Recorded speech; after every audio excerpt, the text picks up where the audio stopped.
High বন্ধুরা, আমার নতুন ভিডিওতে সবাইকে ওয়েলকাম। আমি কাল একটু বাবার বাড়িতে গেছিলাম, তো সেখানে গিয়ে বিরিয়ানি আর চিকেন চাপ করেছিলাম। তো সেই রেসিপিটাই আজকে তোমাদের সাথে শেয়ার করব যে আমি কিভাবে রান্নাটা করলাম। তো চলো শুরু করা যাক। প্রথমে পোস্ত, চারমগজ আর কাজু বাদামটা 15 থেকে 20 মিনিটের জন্য একটু জলে ভিজিয়ে রেখেছিলাম। তারপর সেটাকে পেস্ট করে নিয়েছিলাম। ভিজিয়ে রেখে তারপর পেস্ট করলে পেস্টটা খুব মিহি হয়। তারপর দিয়ে দেব পরিমাণ মতো পেঁয়াজ, আদা আর রসুন বাটা, যে পেস্টটা তৈরি করে রেখেছিলাম সেই পেস্টটা, আর পরিমাণ মতো নুন। তারপর দিয়ে দেবো তাতে 1 চামচ মতো লঙ্কার গুঁড়ো, হাফ চামচ মতো কাশ্মীরি লঙ্কার গুঁড়ো, 2 চামচ পরিমাণ সাদা তেল,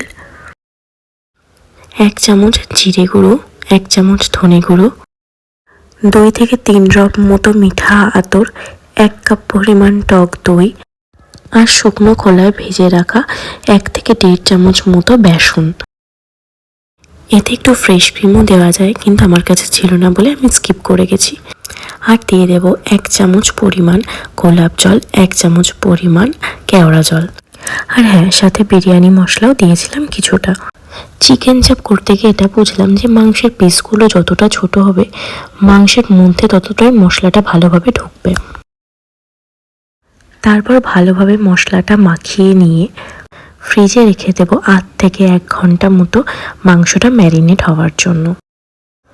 মাংসটা ম্যারিনেট হয়ে গেলে প্রায় 8 থেকে 1 ঘন্টা পর ফ্রিজ থেকে বার করে তাওয়ায় কিছুটা তেল বা ঘি দিয়ে মাংসগুলোকে ভাজার জন্য দিয়ে দেব। মাংসগুলোকে মশলা থেকে ছেঁকে তুলতে হবে, যেন গায়ে বেশি মশলা না লেগে থাকে। আমার একটু ভুল হয়েছিল, গায়ে একটু মশলার পরিমাণটা বেশ ভালোই লেগেছিল, যার জন্য কিছুটা পুড়েও গিয়েছিল। মাংসর দু পিঠ প্রায় 3 থেকে 4 মিনিট করে ভেজে নিয়ে তুলে রাখতে হবে।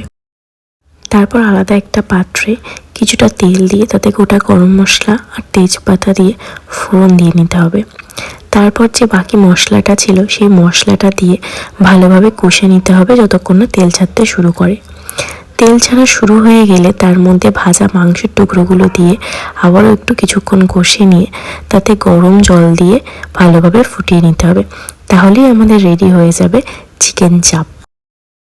অবশ্যই যেন ঝোলটা শুকিয়ে গিয়ে তেল ছাড়তে শুরু করে। এবার চলে যাব চিকেন বিরিয়ানির রেসিপিতে। প্রথমে আলুগুলোকে কেটে জলে নুন আর হলুদ দিয়ে ভালোভাবে সেদ্ধ করে নেব। তারপর এখানে প্রায় 2টো মতো পেঁয়াজ কেটে ভেজে নিচ্ছি তেলে।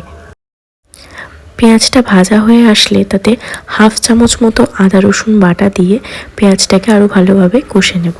তারপর দিয়ে দেবো আমরা নর্মালি মাংস রান্না করতে যা যা মশলা ব্যবহার করি তাই জিরের গুঁড়ো, ধনের গুঁড়ো, লঙ্কার গুঁড়ো, কাশ্মীরি লঙ্কার গুঁড়ো, হলুদ আর নুন। সব কিছুই যৎসামান্য পরিমাণ দেবেন, যতটা পরিমাণ লাগবে তার থেকে একটু কম। আর দিয়ে দেবো কিছুটা টক দই।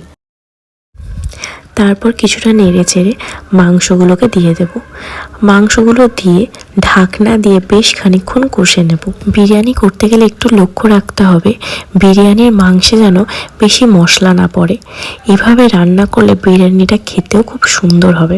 এখানে বিরিয়ানির রাইস করাটা আমি দেখাইনি, আশা করি সবাই মোটামুটি পারে। মাংসটা ঢাকা দিয়ে প্রায় 5 থেকে 10 মিনিট মতো কষিয়ে গরম জল দিয়ে দেব আর ফুটতে রেখে দেব প্রায় 15 মিনিট মতো। মাংসটা রেডি হয়ে আসলে 75% কুক হওয়া রাইস ওপর থেকে ছড়িয়ে দেব। তারপর তাতে একে একে দিয়ে দেব ঘি, বিরিয়ানি মশলা, একটু কালার, গোলাপ জল, কেওড়া জল আর একটু মিঠা আতর। তারপর ঢাকা দিয়ে প্রায় 15 মিনিট মতো আমি একটু দমে দিয়েছিলাম। আর তারপরে রেডি হয়ে গেছিলো গরম গরম চিকেন বিরিয়ানি। দেখতেও যেমন ডেলিশিয়াস লাগছিল, খেতেও তেমন অসাধারণ হয়েছিল। একবার ট্রাই করে দেখতে পারো। আর হ্যাঁ, সেদ্ধ করা আলুগুলো আমি দিয়ে দিয়েছিলাম। তোমরা যদি চাও এতে ডিমও দিতে পারো, আমি ডিমটা স্কিপ করে গেছিলাম।